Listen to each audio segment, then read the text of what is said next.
a características que son comunes a ambos tipos de célula, como la membrana plasmática, el ADN de citoplasma, ¿no es cierto? Hoy nos vamos a centrar en la membrana plasmática, que básicamente cuando nosotros hablamos de una célula, ¿sí? O caracterizamos una célula, es lo que contiene a todo el protoplasma, ¿no es cierto?, que rodea y lo hace como lo aísla del resto de las otras células y de la membrana, o sea, de la parte intercelular. Una membrana plasmática, o sea, una célula, como yo les dije, comparte, la célula procariota y la eucariota tiene, una de las características que comparte es la presencia de esta membrana plasmática, ¿sí? En cuanto a su estructura es similar, y lo que nosotros vamos a ver ahora cómo está compuesto y cuáles son las funciones que realiza esta membrana plasmática. Entonces, cuando nosotros vemos una célula procariota y una célula eucariota, ambas tienen la misma estructura de la membrana plasmática, ¿sí? Habrá otras diferencias que hay entre estos dos tipos de células, pero básicamente las dos tienen la misma membrana plasmática. La membrana plasmática es importante, ya que, como ya les dije, la función principal es contener el protoplasma, ¿sí? Aislarlo del resto de las células y del espacio intercelular. Cuando nosotros vamos a estudiar esta membrana, tenemos que tener en cuenta estos objetivos. Ver las funciones que realiza la membrana plasmática, entender la composición química y la estructura de la membrana plasmática, comprender esas funciones que realizan los componentes de la membrana plasmática y sobre todo asimilar el concepto de la fluidez de la membrana, ¿sí? Antes de empezar a estudiar la estructura de la membrana plasmática, es importante saber cuáles son las funciones que realiza, ¿sí? En primer lugar, como yo les dije, las membranas biológicas se encargan de limitar, ¿sí?, a diferentes compartimentos de la célula. Básicamente delimita la célula completa, pero también lo hace al núcleo, porque hay una envoltura nuclear, y hay organelos que están rodeados por membrana, ¿sí?, que tiene una estructura similar. Esa compartimentalización o delimitación de estos espacios es importante porque justamente cada organelo, cada estructura, cada parte de la célula tiene una composición química y sustancias que deben estar dentro de ese contenido, ¿no es cierto? Esperen que voy a admitir a 3 personas más. Entonces, una de las funciones que vimos de la membrana plasmática es la compartimentalización. También tenemos la selectividad, es decir, que esta membrana plasmática es una barrera selectivamente permeable, y quiere decir que solamente permite el pasaje de determinadas sustancias. Solo pasan algunas sustancias, por eso se habla de que es selectivamente permeable. Es importante el intercambio de sustancias entre un medio y el otro. Después tenemos la función de transporte. Ustedes saben que en este proceso están involucrados sustancias que forman parte de la membrana plasmática, como las proteínas, ¿sí? Después también tenemos la función de respuestas a señales externas, ¿sí? La membrana plasmática tiene la función de responder ante estímulos externos, lo que se conoce como transducción de señales, ¿sí?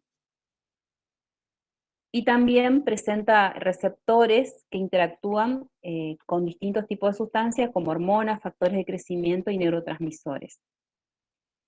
La otra función muy importante que tiene la membrana plasmática es la interacción celular, ya que ustedes saben que es intermediaria en las distintas interacciones que se dan entre célula y célula, hablando de un organismo multicelular, y también tiene componentes que permiten que se produzcan la unión entre célula y célula, y también que se reconozcan entre sí para formar un tejido y así un órgano, etcétera, etcétera. O sea que tienen componentes de reconocimiento y que permite la unión entre célula y célula. Y la última función es la transducción de energía. Ustedes saben que hay membranas que están relacionadas con la conversión de un tipo de energía a otro, que se conoce como transducción de energía. Por ejemplo, durante la fotosíntesis hay pigmentos que están ubicados en la membrana de los cloroplastos que absorben la energía solar y lo transforman en energía química. Y también, en el caso de las membranas de las mitocondrias, hay sustancias encargadas de transferir la energía química de los hidratos de carbono y grasa al ATP. Eso entonces ocurre en las membranas de las mitocondrias. Recuerden que tanto los cloroplastos como las mitocondrias tienen membrana similar o sea, una membrana que lo rodea, ¿sí? Que tiene una estructura básica de la membrana plasmática. Bueno, ¿cuáles son los componentes o cómo está constituida una membrana plasmática? La membrana plasmática es una estructura muy delgada, tiene un espesor de entre 5 a 10 nanómetros y justamente no puede ser observable al microscopio óptico, solamente se visualiza con microscopio electrónico, ¿sí? Y para eso se usan técnicas especiales, como por ejemplo la congelación y fractura, que es una técnica que permite aislar la membrana plasmática, una de las más conocidas. Antes de que se desarrolle el microscopio electrónico, habrían propuesto distintas teorías de cómo era la estructura, basándose en evidencias indirectas y no en observaciones reales. El primero que observó fenómenos osmóticos y le dio el nombre de membrana plasmática fue Naegeli en 1855, ¿sí? Donde él vio una película invisible que estaría rodeando las células, ¿sí? Pero solamente no es que lo observó a través del microscopio, sino que supuso que había una membrana por los fenómenos osmóticos que iba observando, ¿sí? A través del microscopio óptico. Después, Overton, en 1902, empieza a observar o trata de establecer cómo sería la composición química de estas membranas, ¿sí? Básicamente, él descubrió que las moléculas liposolubles ingresaban fácilmente a la célula. Por eso propone que las membranas estaban formadas por una delgada capa de lípidos cuyo espesor era no visible al microscopio óptico, ¿sí? En 1925, Gorter y Grendel proponen que la membrana plasmática estaba formada por una doble capa de lípidos, ¿sí? Porque encontraron gran cantidad de lípido en la membrana de los eritrocitos y decían que era suficiente para cubrir 2 veces su superficie. En 1935, Daniel y Dobson proponen que la membrana estaba compuesta por una bicapa lipídica con una zona hidrofóbica y una zona hidrofílica, ¿sí? Y también ven que estaban rodeados por una capa de proteínas en forma continua. Eso es lo que proponen ellos. Wolper en 1941, a través de un estudio de la membrana con microscopía electrónica, concluye que los lípidos de la proteína no están formando capas, sino que forman como una red y retículo, ¿sí? Y en 1951, Ponder encuentra, o sea, descubre que no estaban formados de nuevo concluye igual que Wolper, que no es una capa continua, sino que constituyen grupos o micelas donde se dispondrían las proteínas.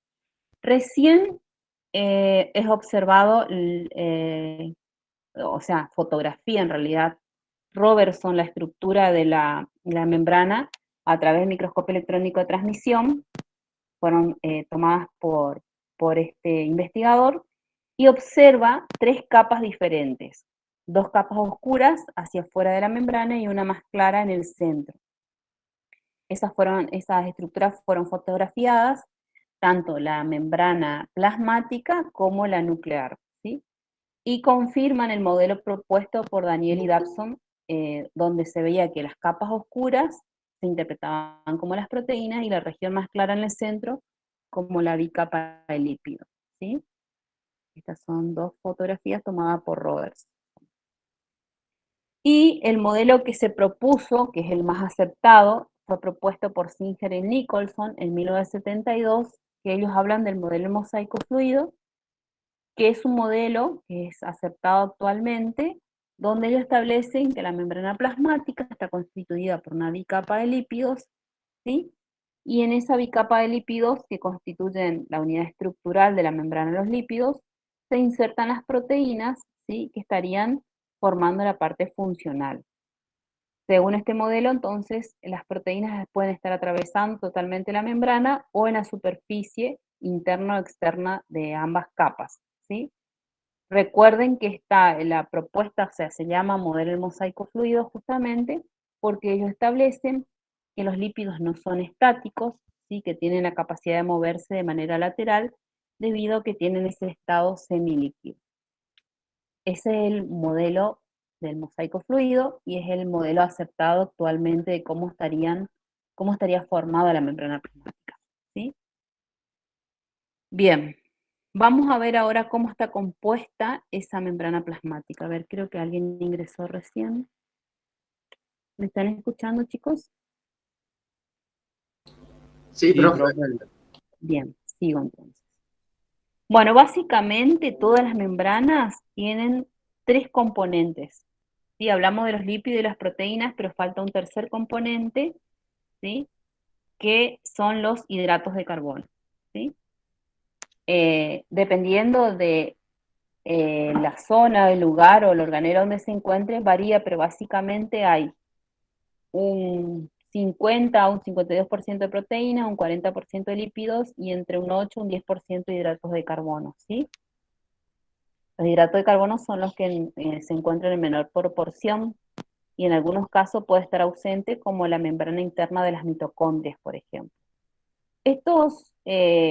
Estas estructuras pueden estar unidas por enlaces no covalentes o covalentes, ¿sí?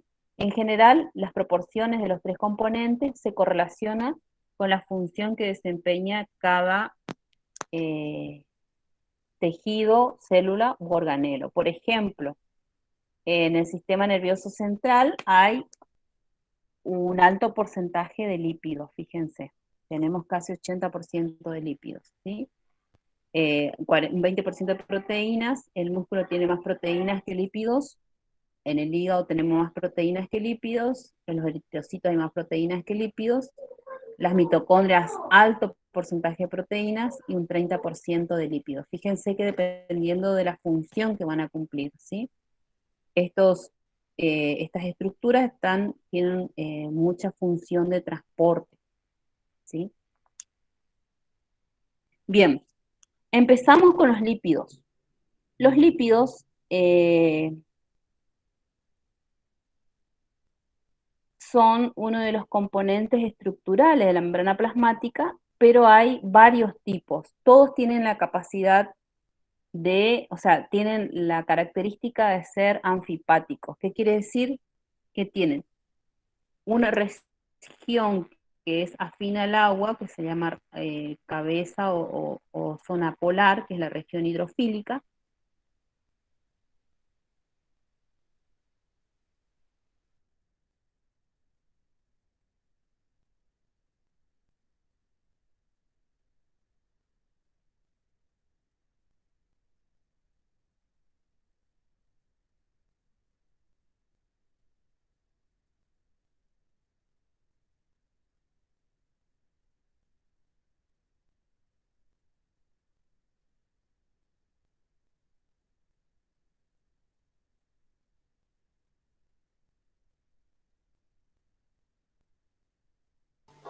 Profe, no se le escucha.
Hola, ¿me escuchan? Hola. Hola, profe. Ahora sí se me Perdón, se escucha, me profe. cortó, ¿me están Ahora sí se me escuchando? escucha. Bien.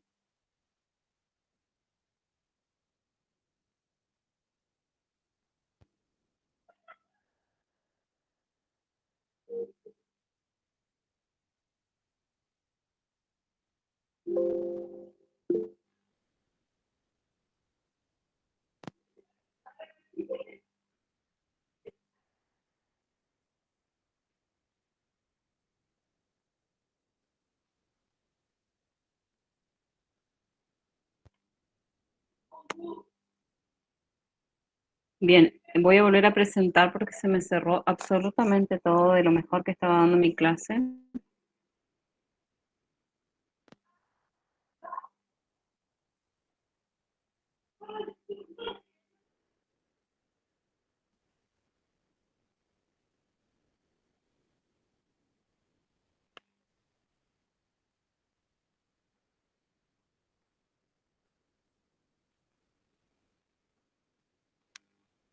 Bien, ahí ven el PowerPoint, díganme si ven.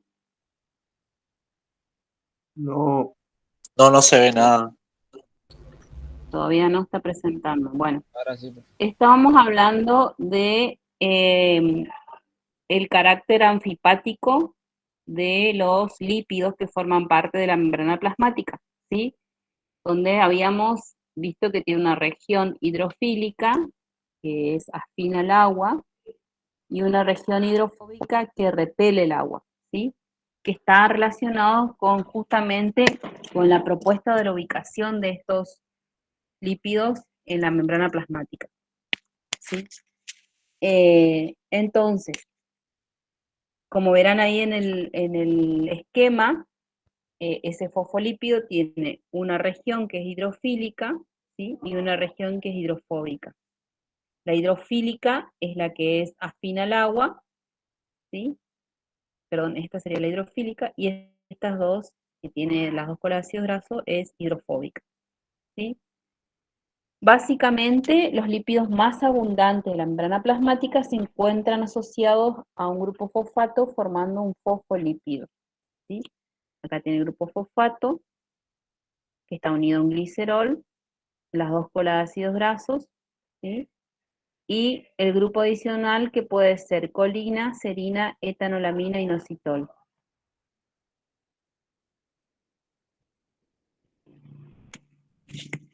La parte de la cola y región hidrofóbica está formada por los ácidos grasos y el glicerol, ¿sí? El otro lípido que también se encuentra en la membrana son los esfingolípidos, que están constituidos por, en lugar de las dos colas de ácido graso, por una esfingosina, ¿sí? Los esfingolípidos son similares a los fosfolípidos, se diferencian justamente por esta esfingosina en lugar de los ácidos grasos. Otro lípido muy importante es el colesterol, que es un lípido que es frecuente en las células animales, en algunos casos ocupa un 50%, ¿sí?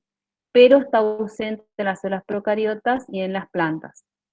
Generalmente se ubica en la parte inicial de las cadenas de ácidos grasos, ¿sí? Y tiene la función de actuar como amortiguadores de la fluidez, ¿sí? Es uno de los lípidos más pequeños que se encuentran en la célula y también es el menos anfipático. Lo que hace este colesterol, porque actúa como amortiguando la fluidez, justamente la función, de acuerdo a lo que dice el CARP, es que va a depender de la, la temperatura donde se encuentre. Básicamente el colesterol lo que hace es evitar que haya transiciones bruscas de temperatura y también incrementa, le da más estabilidad y disminuye la permeabilidad de la membrana, ¿sí? En cierta forma, si hay en exceso, lo que hace es que sea menos flexible y menos permeable, ¿sí? Debido a la estructura que poseen los lípidos, cuando se encuentran en un medio líquido, se agrupan naturalmente formando estas bicapas, ¿sí? Cuyo sistema hidrofílico, o sea, el que es afín al agua, queda hacia afuera, y se enfrentan las colas de los ácidos grasos, o sea, la zona hidrofóbica queda hacia el interior, y esas bicapas tienen muchas consecuencias en la estructura y funcionamiento de la célula. Básicamente, debido a la cohesión y la formación de esas bicapas, nunca se observan bordes libres, sino que son estructuras enteras y continuas, generando el autosellado, que es una de las funciones principales que tiene la membrana plasmática. También tiene flexibilidad que es generado por esta bicapa de lípidos, ¿sí? Ya que las membranas tienen la capacidad de deformarse, lo cual es importante para procesos como la división celular o movimiento de células, ¿sí? Y también tiene la función de facilitar la fusión y fisión de estas membranas, ¿sí? Justamente esta función es muy importante para cuando se forman las vesículas citoplasmáticas que se fusionan con la membrana plasmática por un proceso de endocitosis o de exocitosis, ¿sí? Bien, de ahí es que son importantes los lípidos. Ahora, otro componente muy importante en la membrana plasmática son los hidratos de carbono, que se presentan en forma de oligosacáridos unidos de forma covalente, pueden estar unidos a lípidos, a proteínas, ¿sí? Los que están unidos a lípidos reciben el nombre de glucolípidos, y los que están unidos a proteínas, glucoproteínas, y también hay otro tipo de hidrato de carbono presente en la membrana, que son los glucosaminoglucanos, que generalmente se encuentran formando, o sea, unidos a proteínas formando proteoglucanos. Los glucosaminoglucanos son polímeros lineales formados por disacáridos.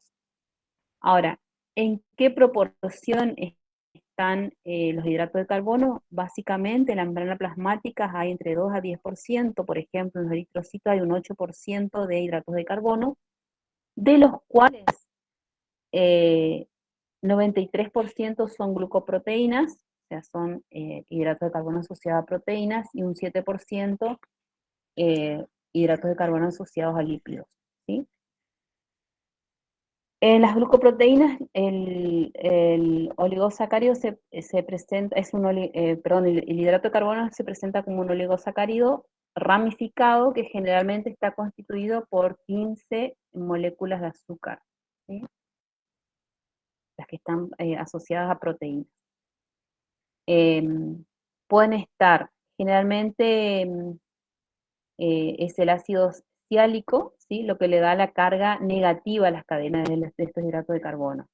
Los hidratos de carbono de las glucoproteínas básicamente están en la cara externa de la membrana y se relacionan con funciones de la interacción de célula entre sí o con el medio extracelular, ¿sí? Ahí fíjense que intervienen los procesos de reconocimiento y comunicación celular. En cambio, los glucolípidos básicamente están también unidos, ¿sí? En la cara externa de la membrana, si bien no se conoce una función exacta, se cree que tienen ciertas propiedades relacionadas con la determinación de grupos sanguíneos, ¿sí? Lo que dice el CAP, que hay determinantes de los grupos A, B o 0, que están constituidos por cadenas cortas de oligosacáridos, y las personas que tienen el grupo sanguíneo A tienen una enzima que es una N-acetilgalactosamina en el extremo de la cadena. Las personas que tienen sangre de tipo B tienen una enzima que se une a la galactosa en la cadena terminal. Las que tienen del tipo sanguíneo AB poseen ambas enzimas. En cambio, las que tienen sangre de tipo 0 carecen de esas enzimas, ¿sí? Bien, eso con respecto a los hidratos de carbono. Ahora vamos a las proteínas. Las proteínas son los componentes funcionales más importantes de la membrana plasmática, ya que no solamente están relacionados con la estructura, sino que también le dan permeabilidad a la membrana. Según el tipo de célula, puede haber entre 10 hasta 50 tipos diferentes de proteínas en la membrana plasmática, ¿sí? Y cumplen diferentes funciones que vamos a ver más adelante. Se disponen, no están dispuestos al azar, sino que se localizan en posiciones particulares con respecto a la bicapa, se disponen asimétricamente, por lo que la cara externa puede ser distinta a la cara interna, dependiendo de la función o la necesidad, y la simetría va a deberse a las funciones específicas que cumplen cada tipo de proteína. Pueden actuar como receptores, ¿sí? Como transportadores, ¿sí? También como factores de adhesión entre célula y célula. Varía la función. Ahora, ¿cómo se clasifican estas proteínas? Esperen que voy a admitir a un alumno. Las proteínas, de acuerdo a cómo estén en la bicapa lipídica, pueden ser integrales, ancladas a lípidos o periféricas, ¿sí? Según cómo están ubicadas, entonces, la forma en que se unen a la bicapa, se distinguen esos tres tipos de proteínas. En las integrales, también llamadas intrínsecas o transmembranosas, son las que atraviesan totalmente la membrana, ¿sí? Las ancladas al lípido están unidas, en caso de acuerdo a donde estén ubicadas, acá por un corto oligosacárido en la cara externa, o acá directamente al insertos en la membrana a una bicapa lipídica, ¿sí? Y las periféricas están asociadas básicamente a proteínas, en la cara externa o en la cara interna. Las integrales, a su vez, se clasifican, ¿sí? Recuerden que al igual que los lípidos son anfipáticas, también las proteínas integrales, y presentan porciones hidrófobas e hidrófilas, ¿sí? Tienen caras laterales hidrófobas que actúan con los ácidos grasos de los fosfolípidos, por los cuales quedan ancladas en el espesor de la membrana plasmática. A estas integrales se clasifican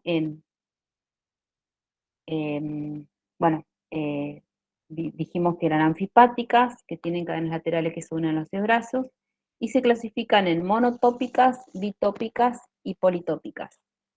Las proteínas monotópicas son proteínas que están insertas en la bicapa de lípido, pero solo están expuestas en una sola cara de la superficie de la membrana. Por ejemplo, acá tenemos el citocromo B5, que está presente en la cara interna de la membrana plasmática. O sea, se observa del lado interno. Las bitópicas son aquellas que atraviesan una sola vez la bicapa de lípidos y están expuestos a ambos lados de la membrana.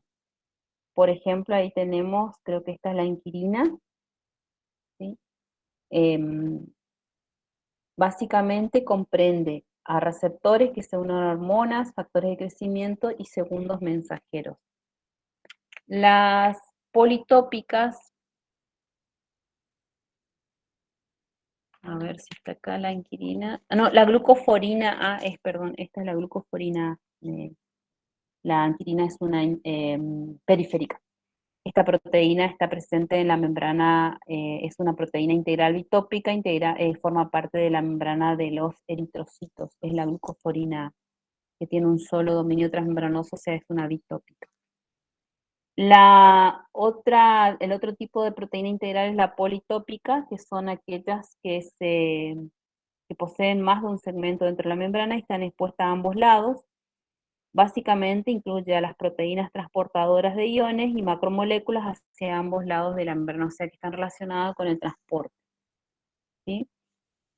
Y después tenemos las proteínas periféricas que se ubican fuera de la bicapa, y estas están unidas por enlaces no covalentes a grupos hidrofílicos de lipidoproteínas, puede estar tanto de la cara externa como de la cara interna, ¿sí? Funcionan como elementos estructurales, enzimas o factores transmisores de señales. En la cara interna de la membrana suelen formar redes asociadas con la parte de la estructura o del esqueleto de la membrana, por lo tanto están relacionados con elementos del citoesqueleto, ¿sí? Esas serían las que están en la cara interna de la membrana plasmática. Y otras funcionan, como ya les dije, como enzimas, factores transmisores de señales. Y por último tenemos a las proteínas ancladas a lípidos, unidas a lípidos que se pueden ubicar por fuera de la bicapa de lípidos, unidos por enlaces covalentes, un lípido de la bicapa. En la cara extracelular se unen mediante un corto oligosacárido, ¿sí? Y que es por ejemplo, se une una molécula de glucofosfatidil inositol, ¿sí? Integrado a la membrana externa de la bicapa de lípidos, y en la cara interna se unen directamente a un lípido integrado a la bicapa, ¿sí? Este están del lado citoplasmático y se unen mediante largas cadenas de hidrocarburos integradas a la hoja interna de la bicapa de lípidos, ¿sí? Estas serían las ancladas al lípido. Bien, ahora vamos a ver, cuando hablamos de fluidez de la membrana, que es uno de los conceptos más importantes cuando hablamos del modelo mosaico fluido, es concebir a la membrana plasmática como una estructura flexible, dinámica, y no algo rígido como todos podemos pensar que es, ¿sí? El concepto de fluidez de membrana hace referencia al hecho de que tanto los lípidos como las proteínas tienen libertad de moverse de manera lateral dentro de la membrana plasmática, ¿sí? Entonces, cuando nosotros vemos que la fluidez de la membrana básicamente va a estar relacionado con los lípidos, ¿sí? A temperatura corporal, los lípidos que forman parte de la membrana se encuentran en estado semilíquido, ¿sí? En ese estado los lípidos mantienen una orientación específica, pero tienen la capacidad de moverse fácilmente. Tienen gran libertad dentro de la monocapa o pueden girar sobre su mismo eje, ¿sí? Rotar sería, ¿sí? También pueden desplazarse en forma lateral, ¿sí? La difusión lateral, ¿sí? Pero también una de las capacidades que tienen es que hay enzimas encargadas de trasladar los lípidos de una capa a otra. Son las llamadas lipasas. El movimiento de traslado de una capa a otra recibe el nombre de flip-flop y justamente lo realizan estas enzimas que son las lipasas, ¿sí? Que se encargan de mover a los fosfolípidos de una capa hacia otra. Eso generalmente ocurre durante el proceso de crecimiento celular. Para que la célula aumente su volumen es necesario que se sinteticen nuevos lípidos y se van formando nuevos lípidos y van migrando o trasladándose de un lugar a otro. Básicamente estos lípidos son sintetizados en el retículo plasmático liso y a medida que se produce se van insertando en la cara interna de la membrana.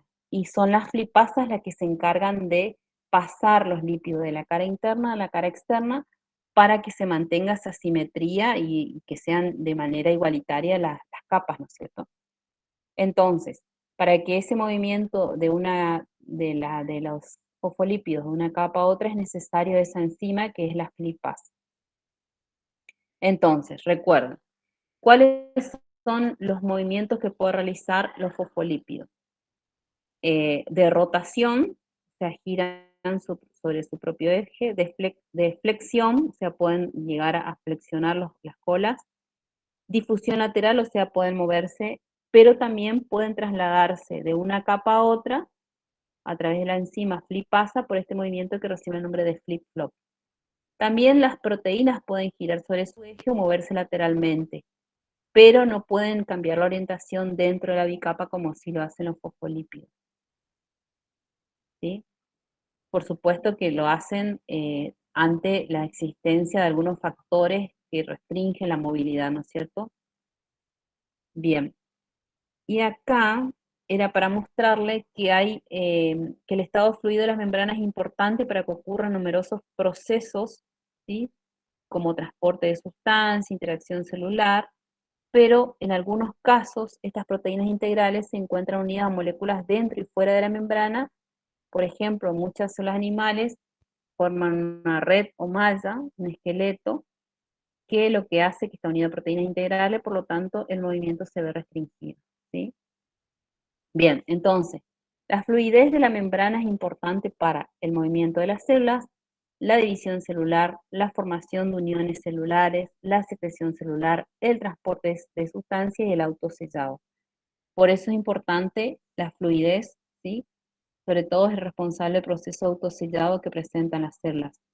Gracias al autosellado se pueden realizar técnicas como la micromanipulación, como la clonación, donde se introducen una aguja muy delgada o micropipeta, y al retirar esa micropipeta el orificio de la membrana se vuelve a cerrar. Bien, ahora, ¿cómo se estudia o cómo podemos conocer estos componentes? Uno de los modelos o una de las membranas más estudiadas es la membrana de los eritrocitos o de los glóbulos rojos, ¿sí? Y este hecho no es casual, sino que se debe a un proceso, o sea, primero que tiene grandes ventajas. ¿Qué tiene un eritrocito? A ver si me están prestando atención. ¿Cuáles serían las ventajas, por ejemplo? Hola, ¿me están escuchando? ¿Por qué creen que es ventajoso estudiar la membrana plasmática, ¿sí? La membrana plasmática de un eritrocito? En primer lugar, ustedes saben que a partir de una pequeña gota de sangre se pueden obtener muchísimas células, ¿sí? En segundo lugar, que no están unidos ni aglutinados, simplemente están separados uno de otro, no forman un tejido, sino que están dispersos en la sangre, ¿no es cierto? Y otra de las cuestiones importantes es que no tiene núcleos, simplemente a través se pueden obtener las membranas completas sin romperlas. Para poder obtener esas membranas completas, lo que hacen es colocar una solución hipotónica. Ahora cuando veamos transporte se van a dar cuenta cuando es hipotónico. Sería una solución con poco contenido salino, ¿sí? Entonces, ingresa agua a la célula y estas células se hinchan, ¿sí? Ingresa agua a la célula, las células se hinchan, ¿sí? Y a medida que aumenta su tamaño, el eritrocito va liberando la hemoglobina, que es la proteína que se encarga de trasladar al hierro, ¿no es cierto? Y el oxígeno, hasta quedar casi totalmente vacío, ¿sí? Entonces, lo que se hace es obtener una membrana plasmática intacta y vacía, que recibe el nombre de fantasma. Y una vez que se aíslan las membranas, se analizan sus componentes a través de técnicas específicas, ¿sí? Básicamente, los eritrocitos tienen una bicapa de lípidos típica de las células animales, pero también hay proteínas que cumplen funciones específicas, ¿sí? Contienen dos proteínas, bueno, esto es la ventaja, como te lo estaba diciendo, ¿sí?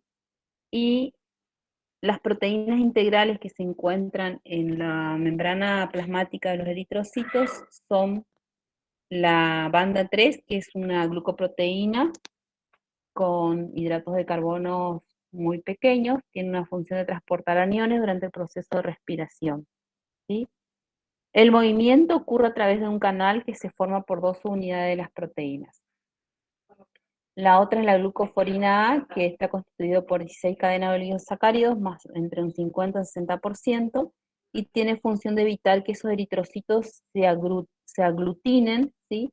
Debido a que el azúcar terminal es el ácido siálico. ¿Se acuerdan cuál es la función de eso? ¿Para qué servía el ácido siálico? Que está presente en los oligosacáridos. ¿No se acuerdan? Bueno, lo que hacía era, le da carga negativa, entonces esas cargas negativas en el extremo del oligosacárido hace que esos eritrocitos se repelen entre sí y no se aglutinen, ¿sí?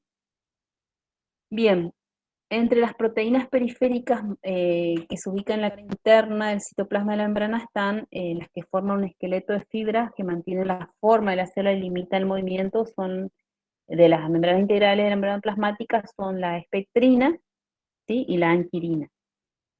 La espectrina es una proteína fibrosa de 10 nanómetros de longitud, está formada por las unidades alfa y beta enrolladas una sobre otra formando una hélice, ¿sí? Acá tienen la espectrina. que forman como una red. Y están unidas a otra proteína que es la anquirina, ¿sí? La anquirina está acá, de color violeta, que se unen por un lado a la espectrina y por otro lado al dominio citoplasmático de la banda 3, que es otra proteína que está relacionada con mantener la estructura, ¿sí?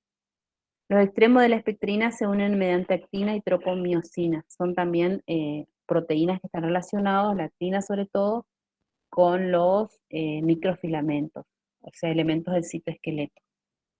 Bien, eso sería en cuanto a la estructura de la membrana plasmática de los eritrocitos. Ahora, otro componente que podemos encontrar por fuera de la membrana plasmática es la pared celular, ¿sí?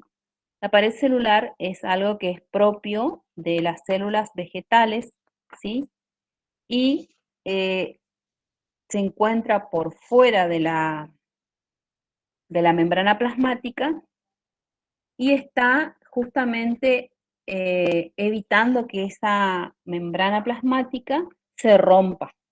Recuerden que las células vegetales tienen una gran vacuola, cuya función principal, o sea, está relacionado con varias funciones, pero básicamente esa vacuola al ingresar agua lo que hace es aumentar el volumen o sea, ingresa agua y aumenta el volumen celular para que crezca esa célula, ¿no es cierto? Entre otras funciones que realiza la vacuola. Pero básicamente lo que hace esta pared celular es impedir que se rompa esa y limitar el protoplasto, por supuesto. También esta pared celular no es una estructura rígida, sino que tiene funciones de absorción, transporte y secreción de sustancias, va a determinar la forma de las células vegetales, suministra apoyo mecánico a las células, ¿sí? Media las interacciones entre célula y célula, y actúa como barrera para el paso de moléculas muy grandes, pero permite el paso de determinadas moléculas pequeñas e iones.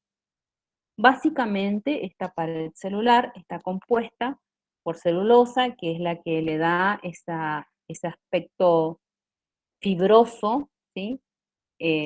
A esta pared celular.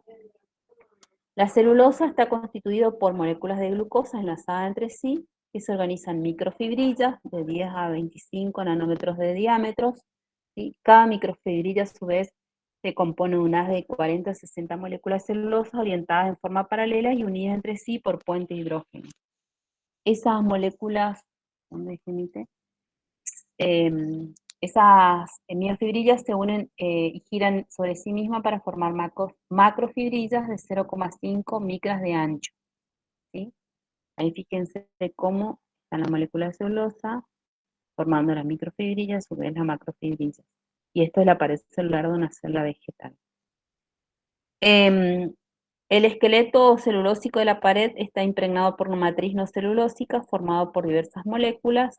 A diferencia de la celulosa, los materiales de la matriz se sintetizan dentro del citoplasma y se transportan hacia la superficie celular por vesículas secretorias. La celulosa, ¿por quién era formado? ¿Se acuerdan? ¿Por qué organelo? ¿No recuerdan? ¿Qué organelo formaba la celulosa? Bueno, es el Golgi, ¿se acuerdan? Bueno, otros componentes de la matriz son la hemicelulosa, la sustancia pectina, la lignina, ¿sí? También puede haber por fuera cutina, suberina y cera, que son sustancias grasas que se encuentran en la pared de los tejidos externos, dándole protección a las plantas. No sé si alguna vez tocaron una hoja y tienen como una cerita por fuera. Eso es debido a todos estos componentes, ¿sí? Son como hojitas serias, ¿sí? La cutina se halla en las paredes celulares de la epidermis y la suberina del tejido secundario de protección, es lo que forma el suber. Pueden combinarse con ceras y lo que hacen estos componentes es reducir la pérdida de agua para que justamente mantenga la cantidad de agua dentro de la planta. Esto es muy variable y depende del tipo de planta, el tipo de célula y la etapa de la pared donde se encuentren. Básicamente, la pared celular son estructuras dinámicas que se modifican de acuerdo a las condiciones ambientales, ¿sí? Y ahora tenemos la cubierta celular o glucocálix, que tiene la función de intervenir están en las células animales, ¿sí? Básicamente lo que la función entre sí, la función es participar en la interacción entre célula y célula. También va a otorgar protección mecánica a la célula y actúa como barrera contra partículas extrañas y también permite la interacción entre célula y el medio ambiente, ¿sí? Básicamente, ustedes recuerdan que por fuera de la membrana plasmática hay alto contenido de oligosacáridos que pueden estar unidos a las glucoproteínas, a los glucolípidos y forman esta cubierta celular o glucocálix. Bien, chicos, sigue diferenciaciones de la membrana. Es larguísimo, si quieren les muestro para poder, no sé si seguimos o cortamos acá y seguimos la clase que viene. Yo lo que quiero es que lo que dimos hasta acá lean, traten de repasar y me pregunten la clase que viene. Tenemos que ver las microvellosidades, las uniones celulares, la matriz extracelular, ¿sí? Después de esto vamos a ver todo lo que sea transporte, ¿sí? ¿Les parece que cortemos acá? Porque si no se nos va a hacer muy larga la teoría. Sí, profe. Bien, entonces, yo voy a subir el videito de lo desarrollado hasta acá y después, la clase que viene, subo el PowerPoint con lo desarrollado el jueves, ¿sí? ¿Les parece, chicos? Ahí subo ¿cómo se llama? El PowerPoint. Sí, ¿Están de profe. acuerdo? ¿Están de acuerdo? Entonces seguimos, cortamos acá porque lo que sigue es largo, ¿sí? Yo prefiero que repasen lo dado hasta acá y seguimos el jueves de nuevo. El jueves le voy a pedir que arranquemos 2:15, ¿sí? Porque por ahí tengo problemas de conectividad o de se me corta la luz, entonces 2:15, ¿les parece bien? ¿Arrancamos ahora? Sí, profe. Sí, está bien, Bien, profe. perfecto. Nos vemos entonces el jueves, chicos. Hasta luego, profe. Nos Chao, vemos. Chao. profe. Hasta luego, profesora.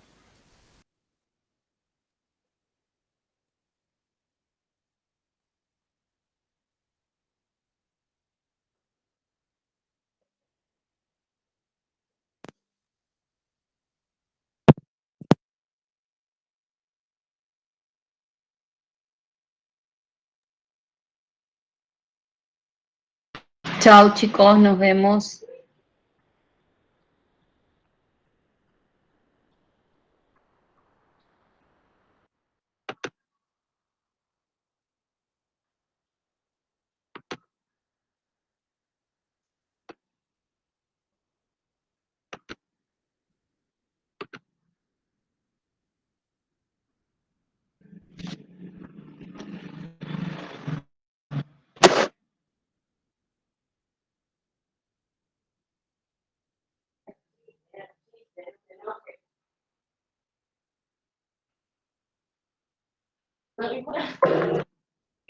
Ah, sí, o sea, yo gané. Eso se está